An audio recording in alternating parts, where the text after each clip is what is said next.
ভাই উড়িয়া ইন্ডাস্ট্রি বলে বলে বাংলা ইন্ডাস্ট্রিকে গোল দিচ্ছে। এই ছবিটা আপনারা দেখার পরে এই কথাটাই বলবেন, বউ ভুট্টু ভুটা। এই ছবিটা দেখলাম, এই ছবিটা অনেকদিন আগে এসেছিল। এটা হচ্ছে হাইয়েস্ট গ্রসিং উড়িয়া ফিল্ম।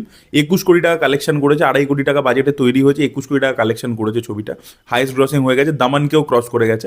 এবং রিসেন্ট কিছু বছরে কিন্তু উড়িয়া ইন্ডাস্ট্রি ব্যাক টু ব্যাক কিন্তু ভালো ছবি বানাচ্ছে।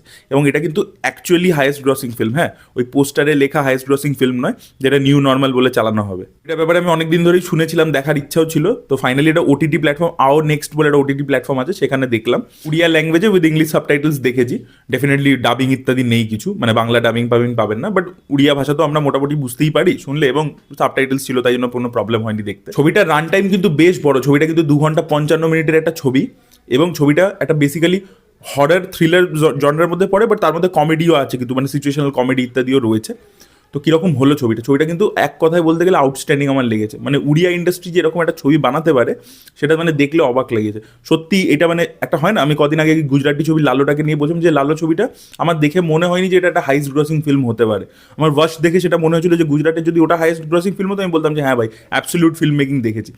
উড়িয়া ছবিটার ক্ষেত্রে, বউ ভুট্টু ভুটার ক্ষেত্রে আমি এটা বলতে পারবো না, এটা সত্যি জেনুইনলি ডিজার্ভ করে ভাই এই বক্স অফিসটা। এতটাই ভালো হয়েছে ছবিটা। এখানে আমরা একটা গ্রামের গল্প দেখতে পাচ্ছি, যেখানে একজন মহিলা রয়েছে যে ব্ল্যাক ম্যাজিক ইত্যাদি করে থাকে, মানে ভূত ছাড়ানোর কাজ করে থাকে বেসিক্যালি। ও তন্ত্রমন্ত্র জানে। এবার তার ছেলে রয়েছে, এই মাকেই আর কি বউ বলছে উড়িয়া ল্যাঙ্গুয়েজে।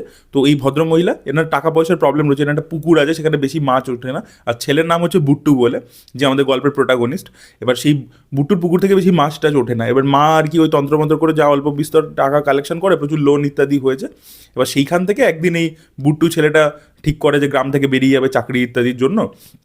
তার এজেন্টের সাথে গিয়ে দেখা করে দুবাই যাবে বলে। এবার সেখান থেকে ফিরছিল বাড়ি, সেই ফেরার সময় ওর বাইকটা খারাপ হয়ে যায়। মানে ওর একটা বন্ধু ছিল ওর সাথে, এবং সেখান থেকে ওটা গাছের কাছে যায়, এবং তারপর থেকে বিভিন্ন প্যারানর্মাল অ্যাক্টিভিটি, সুপারন্যাচুরাল জিনিসপত্র হতে থাকে ওর বাড়িতে, ওর মায়ের সাথে। এবার সেইখান থেকে জিনিসটা মানে ভৌতিক এতে নেয়, এবং আলটিমেটলি ওর মা কী করবে, ওর মা যে নিজে মানে কাইন্ড অফ এক্সরসিজম করে থাকে, তো সে কি নিজের ছেলেকে বাঁচাতে পারবে, এবং একাই বাঁচাতে পারবে নাকি কারোর হেল্প লাগবে, কি হবে। তো সেই, এবং এই ভূতটা কি চাইছে, তার কি ব্যাক স্টোরি, কী ব্যাপার, সেগুলো আমরা দেখতে পাবো। এই ছবির যে হরর পোর্শনগুলো সিরিয়াসলি ওয়ার্ক করেছে, দারুণ লেগেছে। মানে যেখানে একটা সিন আছে যে ও মানে মাটা চেক করবার জন্য যে ছেলে সত্যিকারে তার মধ্যে কারোর উপর কেউ ভর করেছে কি করেনি, এই ব্যাপারটা একটা সিচুয়েশানে আসে। সেখানে ওই যে বুট্টুর পারফরমেন্সটা যে দিয়েছে যে অভিনেতা, সে যা কাজ করেছেন ওই সিনটাতে, হেভি। আর আরেকটা সিন আছে, মানে আমি বলছি না, সবকটা স্পয়লার হয়ে যাবে তাহলে। ওই কিছু কিছু সিন আছে, আপনি চিলস পাবেন প্রপারলি, যে ভাই কী হলো।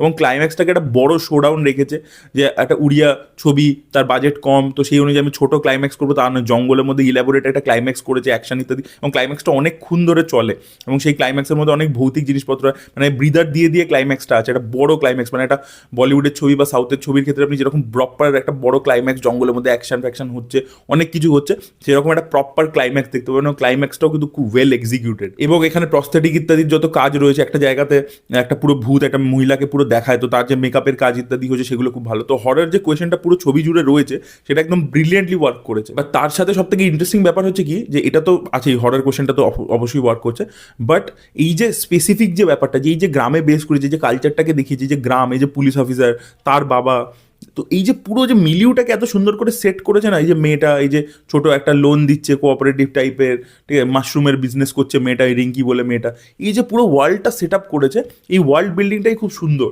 সেই কারণে না গল্পটা খুব অথেন্টিক ফিল হয় ওই ব্যাকড্রপটার কারণে, এবং সেটাকে খুব সুন্দর করে এস্টাবলিশ করেছে প্রত্যেকটা ক্যারেক্টার।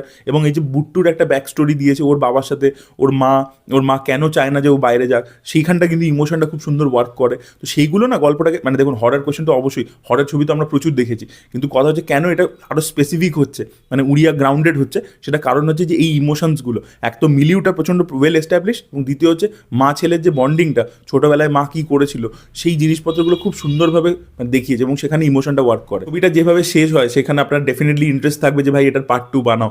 একটা ভালো ক্লিফ হ্যাঙ্গার দিয়ে শেষ করেছে, দুটো ক্লিফ হ্যাঙ্গার অ্যাকচুয়ালি দিয়েছে। তো সেখানে আপনার একটা মনের মধ্যে কোয়েশ্চেন থাকবে, আপনার মাল্টিপল থিওরিজ মাথায় আসবে। তো সেটাও আমার ইন্টারেস্টিং লেগেছে, যে এন্ড করেছে একটা ওপেন এন্ডেড ব্যাপার রেখেছে, যে আদৌ কি এই জিনিসটা শেষ হয়ে গেল, নাকি আরও মাল্টিপল থ্রেডস আছে যেগুলো কিন্তু ফেরত আসতে পারে, মানে নতুন থ্রেড দিয়েই সেকেন্ড পার্টটা শুরু হতে পারে, সেগুলোর ব্যাপারেও কিন্তু কোথাও কোথাও প্লেসমেন্ট আছে। তো সেটা আমার ভালো লেগেছে, ওপেন এন্ডিংটাও বেশ মজা লেগেছে। ছবি লুক অ্যান্ড ফিল ইত্যাদি, ক্লাইম্যাক্সের দিকে হরর সিনের যে এক্সিকিউশন ইত্যাদি সবই কিন্তু ভালো হয়েছে, সেটার দিক দিক থেকেও বেশ পলিশড একটা লুক অ্যান্ড ফিল ইত্যাদি আমরা দেখতে পাই। কমেডিটা কিরকম বলুন তো, একটু মানে সিচুয়েশনাল গ্রাউন্ডেড হিউমারই রয়েছে, মানে over the top loud comedy নয় একেবারে, এবং সেটা ছবিটা দেখবার সময় আপনি ফিল করতে পারবেন। ছবিটা গল্পটা যদি আপনাদেরকে আমি বলি, আপনার কোথাও মনে হবে যে এখানে কমেডি কোথায় আসতে পারে, বাট সেটা নয়, কিন্তু মানে কমেডি হিউমারও রয়েছে, বাট এটার হররটা এবং এই স্পেসিফিসিটিটা, যেটা এই গ্রাউন্ডেড যে ব্যাপারটা এবং যেভাবে ক্যারেক্টার্সগুলোকে এস্টাবলিশ করেছে, স্পেশালি যে মায়ের চরিত্রটার যে ইন্ট্রোডাকশনটা হয় না, সেটাই আমার দারুণ লেগেছে।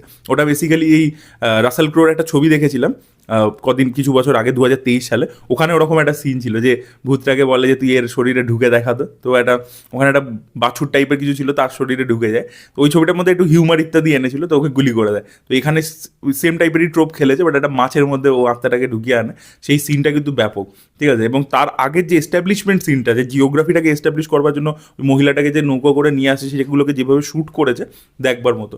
তো আমার খুব ভালো লেগেছে ছবিটা। আপনাদের প্রত্যেককে বলবো আপনারা এই ছবিটা দেখুন, এটা খুব ভালো একটা সিনেমা হয়েছে। সো এটাই বলা ছিল, that was it guy. Odia ইন্ডাস্ট্রিও বাংলা ইন্ডাস্ট্রি থেকে এগিয়ে যাচ্ছে, এই মানে বুঝেই নিন, বাকিটা আর কিছু বলার নেই। That was it guy. Thank you so much, bye by.